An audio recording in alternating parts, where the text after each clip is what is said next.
Assalamualaikum. Jangan lupa like, comment, and subscribe. Bye.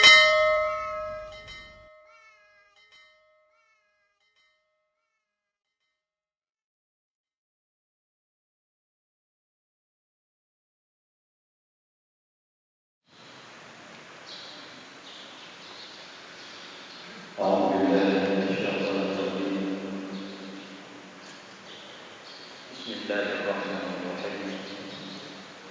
السلام عليكم ورحمة الله وبركاته.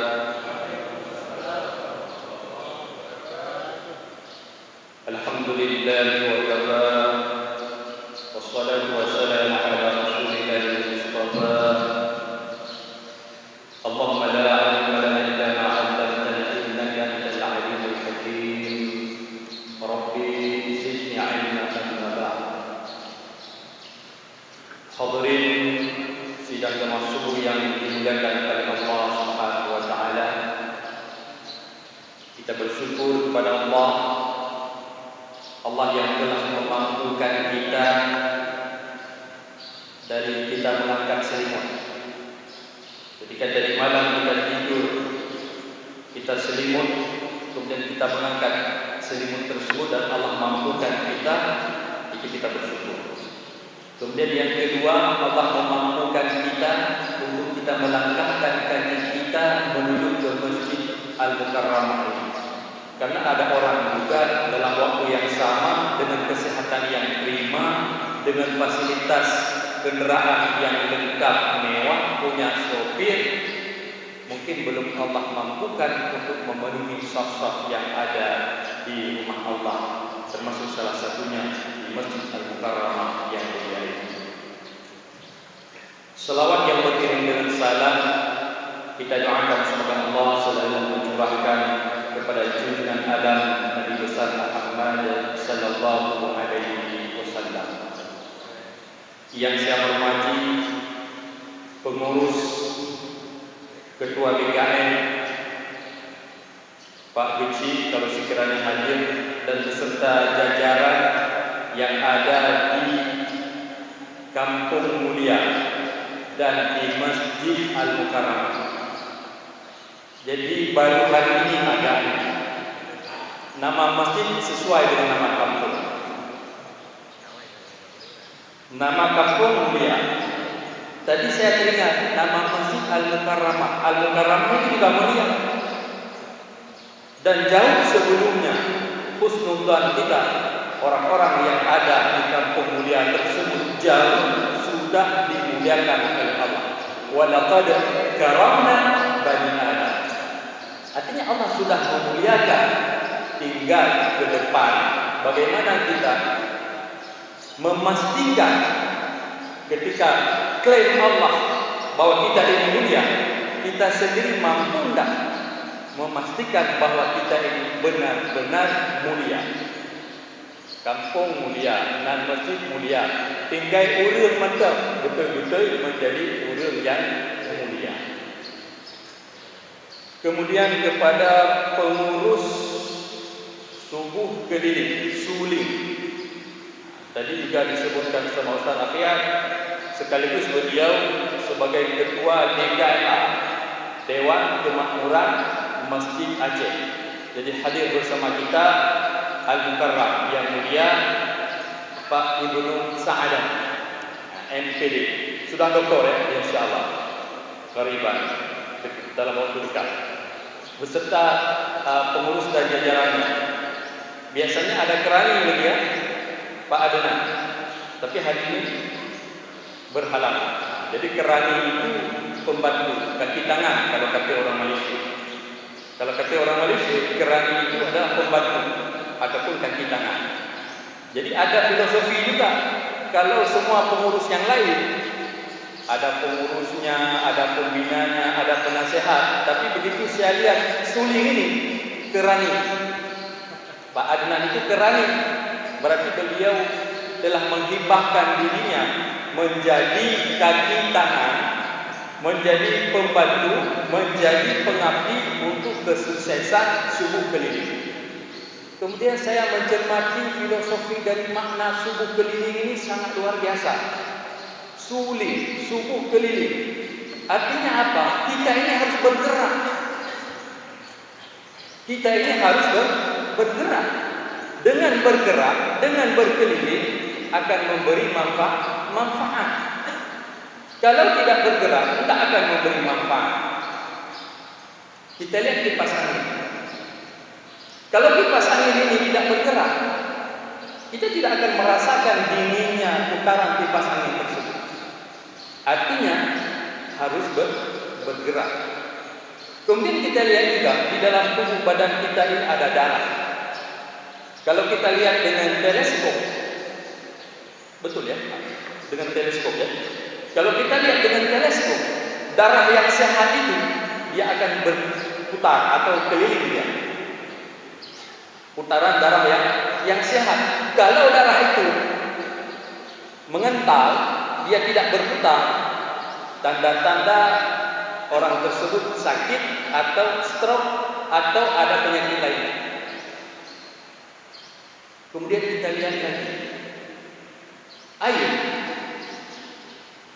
Air kalau misalnya tergenang, air itu tidak mengalir, air itu tidak akan memberi manfaat. Bahkan air itu akan menimbulkan nyamuk, akan mengakibatkan efek-efek negatif. Maka termasuk juga air sumur. Kalau air sumur tidak pernah kita ambil airnya, dia hanya tetap saja di dalam sumur dalam jangka 6 bulan, dalam jangka 1 tahun. Air sumur yang awalnya bagus kemudian akan menjadi air sumur yang tidak bagus. Maka makna yang diberikan oleh ketua pengurus, oleh kerani suling subuh keliling ternyata membawa makna, memberi makna yang sangat luar biasa. Dalam konteks binatang sekalipun dia harus bergerak. Dalam konteks binatang dia harus bergerak. Kalau waktu malam ada suara yang terdengar, krik, krik, krik, krik. Kira-kira apa itu? Hah? Tinggal tambah awalan saja. Jangkrik. Kalau bahasa Aceh jangkrik itu apa? Daur ulang. Nah, pokoknya kita paham dulu. Kita pahami dulu yang saya ceritakan ini. Kalau tidak nanti tidak ngerti apa yang akan kita ceritakan setelahnya. Kita dengar suaranya krik, krik, krik di waktu malam. Maka dikasih nama jangkrik. Bahasa Aceh Darut Kleng. Entah apa kenapa sehingga dikasih nama Darut Kleng ya. Tapi yang ini saya katakan apa? Coba ambil Darut Kleng itu, jangkrik itu, kemudian taruh di tangan dan genggam. Kira-kira jangkrik itu dia akan membiarkan kita genggam dia atau dia akan coba melawan? Jangkrik yang kita genggam, dia akan biarkan kita genggam atau dia coba untuk melawan? Dia coba untuk melawan. Artinya dia ingin bergerak. Jangkrik tadi yang kita genggam, dia ingin bergerak untuk melepaskan dirinya dari cengkraman. Dia tidak mau tetap di tempat itu. Maka kalau kita lihat kodok ataupun katak, awalnya ketika kita taruh dia di atas periuk, kemudian kita panaskan air di bawahnya. Jadi ada jenis katak yang dia tidak akan mau bergerak. Walaupun sudah dipanaskan air, sudah dipanaskan api di bawahnya, katak itu tidak mau melompat. Padahal dia punya kemampuan untuk melompat, tetapi dia tidak melompat. Nanti cari jenis katak yang dia tidak mau melompat, bukan katak yang mau melompat ya. Tapi ada jenis katak yang ketika kita taruh dia di atas periuk kemudian kita panaskan, dia tidak mau melompat. Akhirnya apa? Katak itu akan mati walaupun dia punya kemampuan untuk melompat. Manusia juga harus bergerak. Taharrak fa inna fil harakah barakah. Bergeraklah. Keliling. Karena pada bergerak itu ada berkah. Jadi manusia ini tidak boleh dia tinggal tetap di satu tempat. Tidak boleh kita hanya tinggal di tempat kita tanpa kita mau bergerak. Maka kalau kita melihat Imam Syafi'i, apa kata Imam Syafi'i? Safir tajid aywadan amman tufariquhu. Bermusafir, pergi, gerak. Karena dengan kita bergerak ini, dengan kita bermusafir, kita akan dapat ganti. Maka hari ini yang tinggal di Kampung Mulia, jangan juga merasa nyaman dengan di Kampung Mulia ini. Ada saatnya harus bergerak. Ada saatnya harus pergi ke tempat lain. Kalau Imam Syafi'i, awalnya beliau mengembangkan ilmu di Baghdad, di Iraq, yang dikenal dengan Qaulul Qadim. Imam Syafi'i kita kenal pendapat awal beliau itu Qaulul Qadim, pendapat lama. Ternyata ketika beliau pergi ke Mesir dan beliau wafat di Mesir, Imam Syafi'i dengan nama beliau Muhammad bin Idris Asy-Syafi'i Al-Qurashi, beliau lahir tahun 150 Hijriah dan wafat pada tahun 204 Hijriah. Umur Imam Syafi'i hanya 54 tahun. Siapa yang di antara kita sudah melewati umur Imam Syafi'i? Kayaknya saya melihat 60% dari yang hadir itu sudah melewati umurnya Imam Syafi'i. Pak Ibnu Sa'dan ini sudah berapa tahun? Sudah melewati umurnya Imam Syafi'i. Imam Syafi'i dengan umurnya 54 tahun punya kontribusi banyak, punya karya yang sangat banyak. Artinya beliau tidak hanya tinggal di satu tempat, tetapi beliau berpindah, intiqal minal makan ilal makan. Makanya orang beriman itu dia tidak ada istirahat. Kapan istirahat orang beriman itu? Bukan tidur. Rahatul mu'min intiqal minal amal ilal amal. Jadi istirahatnya orang beriman itu dia perpindahan dari satu aktivitas kepada aktivitas yang lain, perpindahan dari satu amal kepada amal yang lain. Itu istirahatnya orang beriman. Jadi Imam Syafi'i dia meninggal di Mesir, dan ketika di Mesir ada pendapat-pendapat baru yang dikenal dengan Qaulul Jadid. Artinya apa? Hukum pun ada potensi untuk berubah dan disesuaikan dengan adat setempat. Makanya ada kaidah usul fikih, al-'adah muhakkamah. Adat itu bisa melahirkan hukum, wujudan wa adaman. Sama juga seperti al-hukmu yaduru ma'al illah, wujudan wa adaman. Hukum itu sangat bergantung kepada sebab akibat. Ketika ada sebab, ada hukum. Ketika tidak ada sebab, tidak ada hukum. Wujudan wa adaman. Imam Syafi'i, antara pendapat beliau pun berbeda. Ada pendapat beliau yang membenarkan kita memelihara burung. Karena saya dengar ada suara burung, saya teringat burung. Di satu pendapat beliau membenarkan kita mengurung burung. Tapi di pendapat yang lain beliau tidak membenarkan kita kurung burung. Yang burung yang tadi nesu, betul-betul yang hidup. Maka mereka itu bertasbih kepada Allah. Lakin la tafqahu tasbihahu, akan tetapi engkau yang tidak paham tasbihnya burung. Sejelek-jelek burung diabadikan dalam Al-Quran, mereka itu bertasbih kepada Allah. Tetapi manusia ini belum tentu. Walaupun manusia telah diberikan amanah, seperti yang dibacakan oleh imam kita ya, telah diberikan amanah. Cuman banyak di antara manusia ini tidak mampu mengemban amanah tersebut. Kembali lagi, intinya apa? Kita harus berpindah, kita harus bergerak. Kalau kita melihat sahabat radhiyallahu anhum ajmain, rata-rata sahabat walaupun lahir di Makkah tetapi tidak dikebumikan di Makkah. Kenapa? Karena mereka itu bergerak, berpindah. Maka mana tahu, boleh jadi dari pengurus-pengurus suling ini, kita doakan husnul khatimah, kita semua husnul khatimah. Ada nantinya yang dia meninggal tidak di tempat kelahirannya. Kenapa? Memang harus seperti itu. Kita doakan ada di antara kita yang meninggal ketika kita sedang sujud. Ada di antara kita meninggal ketika rukuk. Dan itulah yang kita inginkan.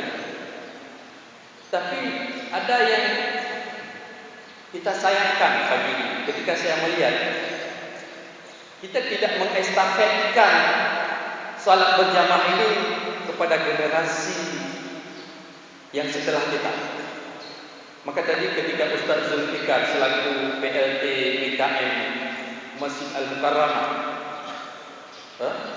membisikkan kepada saya, Ustaz, ini yang kita sayangkan ini ke depannya ketika kami-kami yang sudah tua-tua ini sudah berpulang, kalau kita tidak ajak bersama anak-anak kita ke masjid ini, mungkin nanti tidak ada lagi yang azan. Akan susah juga kita cari siapa yang menjadi imam ketika kita hanya menganggap cukup dengan diri kita. Artinya bawa juga anak-anak salat bersama kita ke masjid.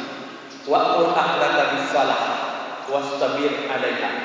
Allah perintahkan kepada kita supaya kita perintahkan keluarga kita.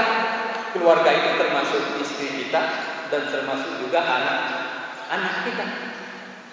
Wa'mur ahlaka bis-shalah wastabir 'alaiha. Perintah. Ketika dia sedang tidur, perintah untuk bangun. Nah, bangun. Ayo kita salat. Maka syukur saya melihat ada 3 anak yang nampak di depan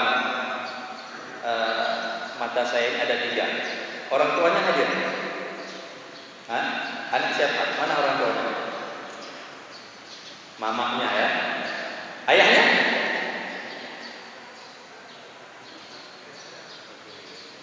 Hah? Cari rezeki.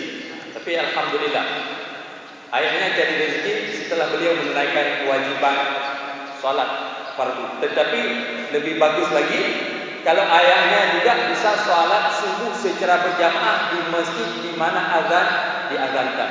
Karena warka'u ma'ar raki'in, rukuklah bersama orang-orang yang rukuk. Orang yang rukuk itu ada di mana? Di mana orang yang biasa rukuk? Kalau di dalam ayat ini warka'u ma'ar raki'in, rukuklah kalian bersama orang-orang yang rukuk. Di rumah atau di masjid? Di masjid. Artinya dalam ayat Al-Quran juga kita diperintahkan salat berjamaah. Karena ada orang bertanya, kan tidak ada perintah di dalam ayat Al-Quran untuk salat berjamaah.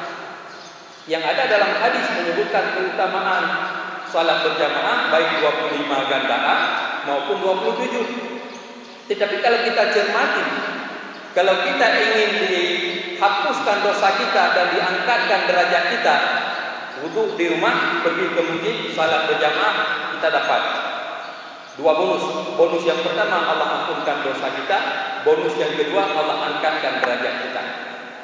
Man tatahhara fi baitihi thumma masya ila baitin min buyutillah liyaqdiya fariidatan min faradillah kana lahu khutwatan ihdahuma tahtu khati'ah wal ukhra tarfa'u darajah. Kira-kira kalau Allah sudah mengangkat derajat kita, ada tidak orang yang mampu menurunkan derajat kita? Tidak ada.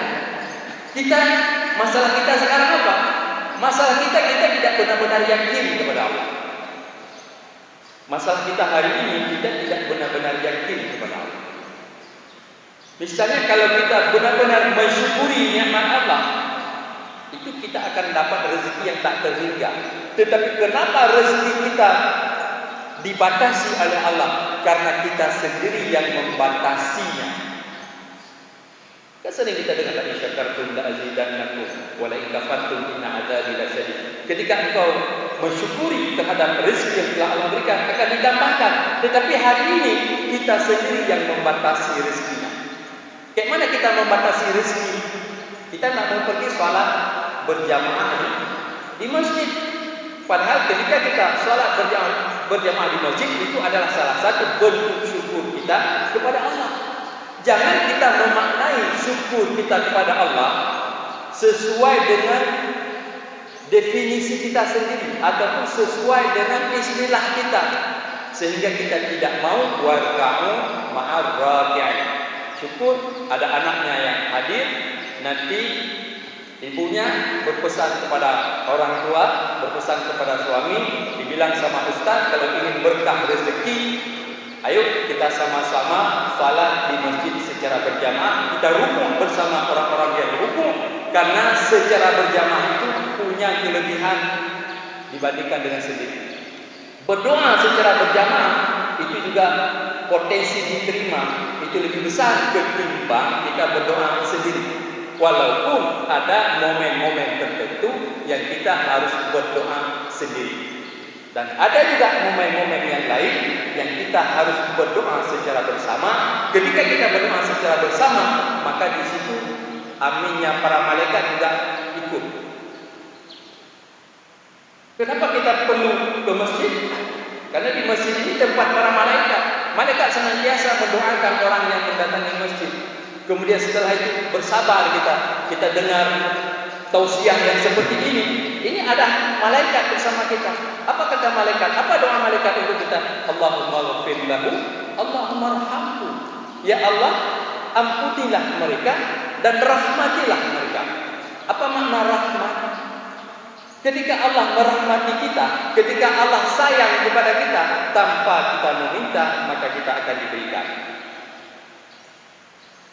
Tanpa kita meminta, maka Allah akan berikan. Bagaimana maksudnya tanpa meminta diberikan? Kita punya anak. Dalam amatan kita, anak kita ini sangat kita sayangi. Sangat kita sayangi dia. Apa yang kita suruh dia lakukan. Tidak kita suruh pun dia udah cuci piring, dia udah sapu rumah, kadang-kadang dia juga mau gosok baju kita, dia pokoknya beres. Kira-kira terfikirlah untuk kita berikan sesuatu kepada anak kita yang menurut kita itu akan sangat bernilai terhadap anak. Akan kita pikirkan, kira-kira apa yang kita berikan untuk anak, karena apresiasi kita. Begitu juga Allah. Sekiranya kita melakukan apa yang Allah perintahkan, kita ibadah seperti yang telah Allah perintahkan tanpa kita meminta apa yang menjadi hajat kita, Allah Maha tahu terhadap hajat kita, maka Allah akan penuhi hajat kita. Maka ada satu ungkapan, ketika manusia berada di masjid, maka Allah akan penuhi hajat-hajatnya yang di luar masjid. Ketika manusia berada di masjid, maka Allah yang akan memenuhi hajat-hajatnya yang di luar masjid. Tetapi hari ini kenapa kita tidak dapat? Karena masalahnya adalah keyakinan, masalah keimanan, masalah kita belum sepenuhnya yakin kepada Allah.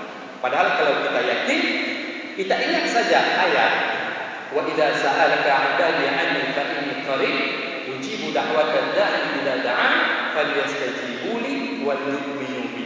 Dua, kalau kita ingin diperkenankan semua doa, semua hajat kita penuhi apa yang menjadi perintah Allah terhadap kita. Kemudian yang kedua, kita yakin, penuhi apa yang Allah perintahkan, yakin. Sayyidatuna Maryam, ketika Nabi Zakaria memelihara Maryam, dan Maryam itu tugasnya apa? Ibadah di mihrab. Kullama dakhala 'alaiha Zakaria al-mihrab wajada 'indaha rizqa. Qala ya Maryam anna laki hadha? Qalat huwa min 'indillah.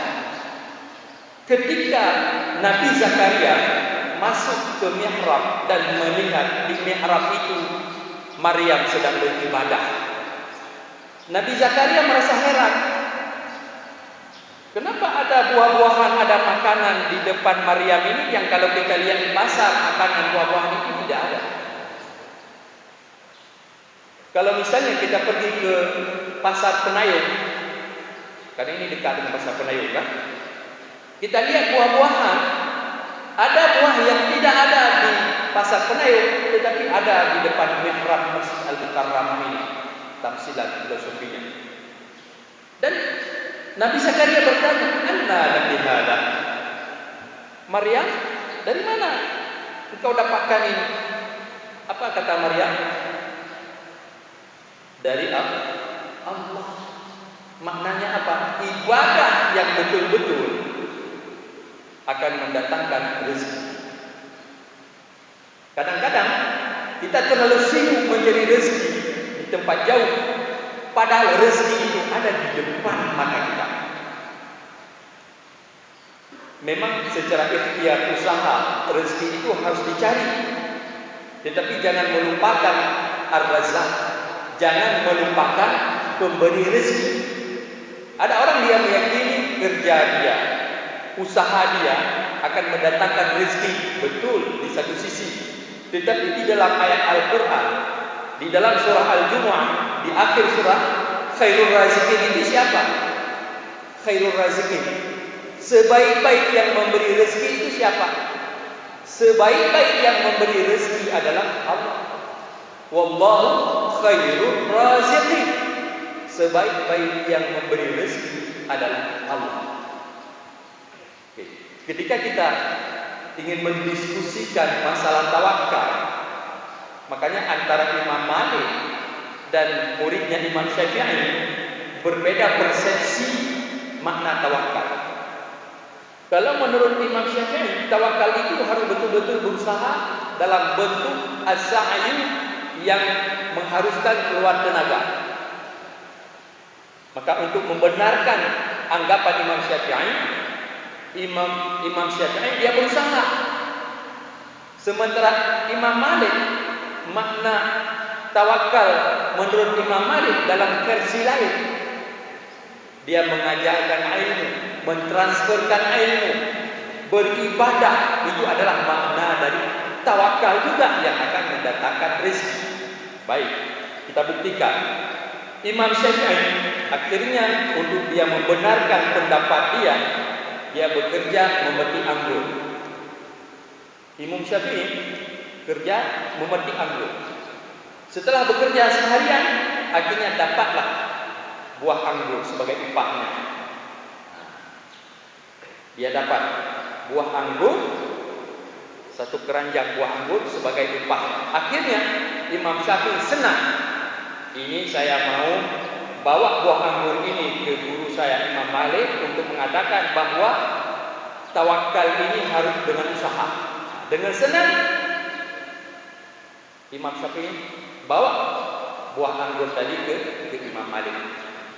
Kata Imam Syafi'i, "Oke, Imam Malik, makanlah buah anggur ini." Betul kan seperti yang saya katakan?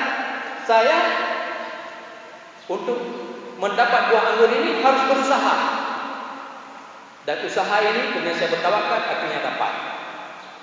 Kemudian Imam Malik pun dia makan buah anggur tadi. Kamu betul seperti yang apa kamu katakan, dan aku juga betul seperti yang pendapat saya. Hari ini saya tidak kemana-mana. Saya hanya mengajar saja, tapi saya juga bisa makan buah anggur seperti yang kamu makan. Akhirnya apa?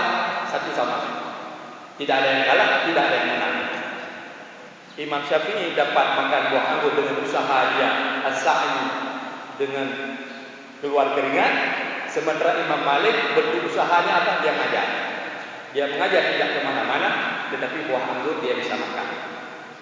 Maka kembali kepada apa yang kita sampaikan tadi. Kalau kita perbaiki ibadah kita, maka rezeki itu menjadi tanggungan Allah. Wa ma min dabbatin fil ardi illa 'ala Allahi rizquha. Allah menjamin. Coba bayangkan. Cicak punya saya enggak? Cicak. Nah, saya mah cicak. Tapi rezeki dia dalam bentuk apa? Nyamuk. Nyamuk punya saya enggak? Secara logika tak mungkin. Secara logika cicak yang hanya kayu, tetapi rezeki dia yang bersayap, yang bisa terbang.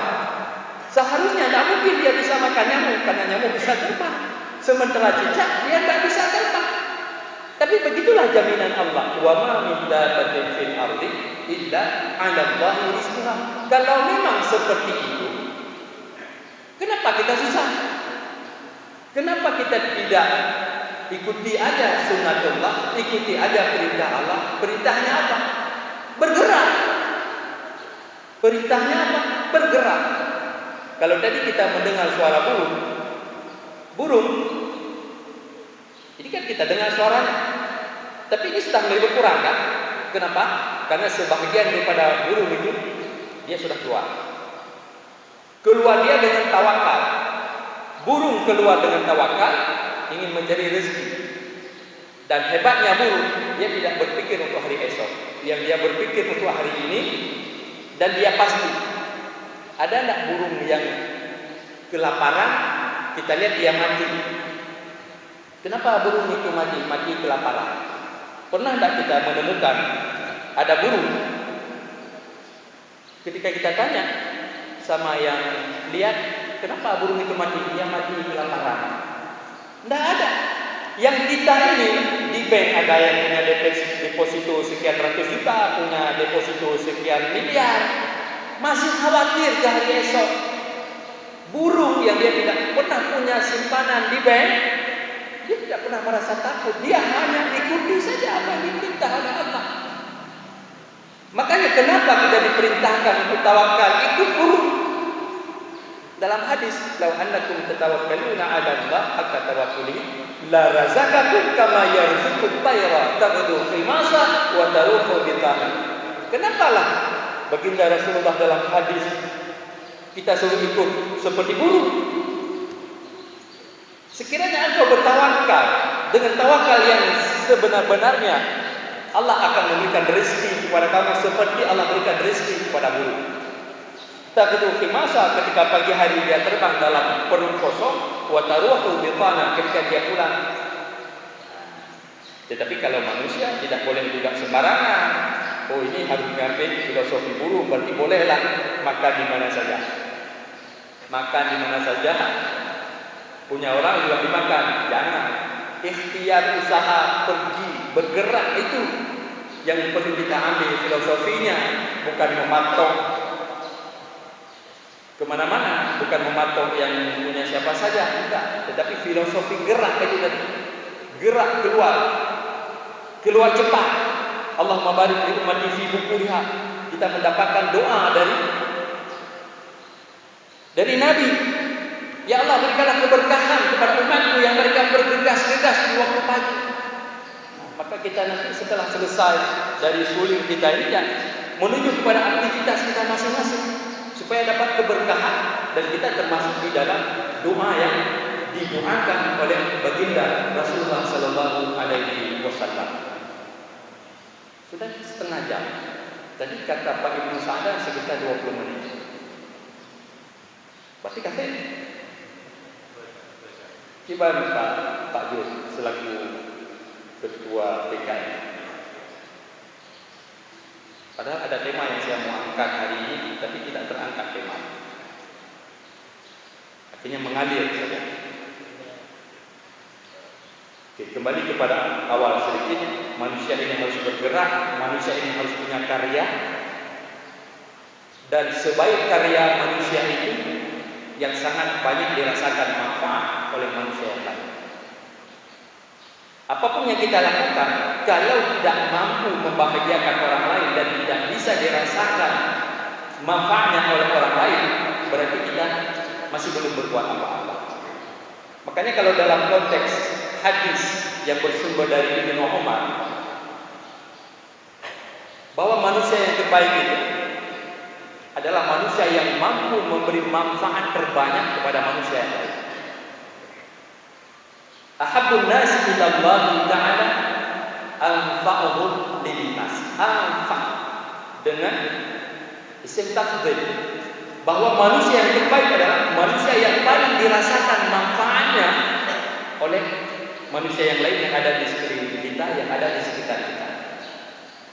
Kira-kira hari ini kehadiran kita di Kampung Mulia ini ada tidak dirasakan manfaat oleh masyarakat Kampung Mulia? Misalnya Ustaz Zulfikar, Ustaz kita, saya rasa sangat dirasakan manfaatnya. Maka kalau misalnya untuk melakukan amal terbaik, yang sering kita dengarkan amal terbaik itu kan jihad, kemudian birrul walidain, berbuat baik kepada kedua orang tua, dan salat tepat waktu. Itu yang sering kita dengar. Ternyata kalau melanjutkan hadis dari Ibnu Umar yang saya bacakan tadi, termasuk dalam kategori amal terbaik, ahabbul a'mal ila Allah ta'ala sururun tudkhilu ala muslimin. Amal terbaik apa? Kita bisa membahagiakan orang lain. Itu amal terbaik. Misalnya kita ditakdirkan sebagai kepala desa, Pak Geci. Apa amal terbaik kita? Bukan salah. Kita ditakdirkan sebagai gubernur, misalnya sebagai bupati. Apa amal terbaik? Bukan tahajud. Bukan tahajud. Amal terbaik dengan kebijakan kita dirasakan manfaatnya oleh masyarakat kita, oleh orang yang kita pimpin, itu amal terbaik. Sururun tudkhilu ala muslimin. Ketika kita mampu menyenangkan orang lain, maka itu amal terbaik. Misalnya, ada orang kita lihat-lihat senang kita dengan kehadiran dia, senang kita. Kenapa kita senang? Biasanya bapak itu dia suka berikan sesuatu ke orang, misalnya suka perhatikan anak yatim. Jadi kan dirasakan kesenangan kepada orang. Dan saya perpanjang ini, singkat ya. Yang kedua, amal terbaik, karena ada 4 amal terbaik. Takshifu anhu kurbatan. Apa amal terbaik yang kedua? Ketika kita bisa menjadi solusi terhadap masalah orang lain. Itu amal terbaik. Misalnya, ada orang listriknya mau diputusin, ataupun dia punya anak di sekolah mau dikeluarkan. Kenapa? Tidak sanggup bayar SPP. Kita menjadi solusi terhadap permasalahan ini, itu amal terbaik. Makanya untuk mendapatkan predikat amal terbaik tidak susah. Jadi solusi terhadap permasalahan orang lain, itu amal terbaik. Kemudian amal terbaik yang ketiga,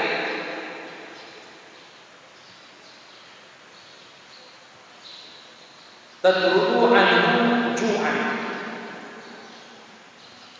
Tatrudu anhu ju'an. Ada orang sedang lapar, kita kasih makan.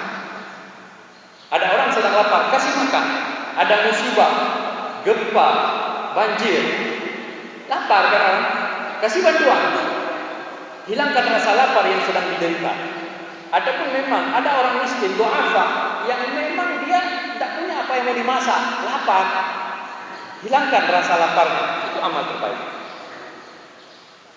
Kemudian yang terakhir, amal terbaik, taqdi anhu dainan, melunasi hutang orang. Melunasi hutang itu amal terbaik. Bisa saja dia berhutang dengan kita, kemudian dia tidak sanggup bayar lagi. Ataupun dia berhutang dengan orang, dia sudah diintimidasi, ataupun dia sudah didatangi oleh debt collector, penagih hutang, dengan ancaman, kalau kamu tidak melunasi hutang, awas, nyawa kamu. Kemudian kita tanya, kenapa? Saya punya hutang berapa? 5 juta. Kalau saya tidak bayar, maka saya habis. Ataupun anak gadis saya jadi taruhan. Kita sering dulu, kalau kamu tidak mampu membayar hutang, maka anak gadis kamu itu serahkan kepada saya. Itu dulu. Oke, kalau itu masalah kamu, ini ambil 5 juta, tidak perlu bayar, ikhlas.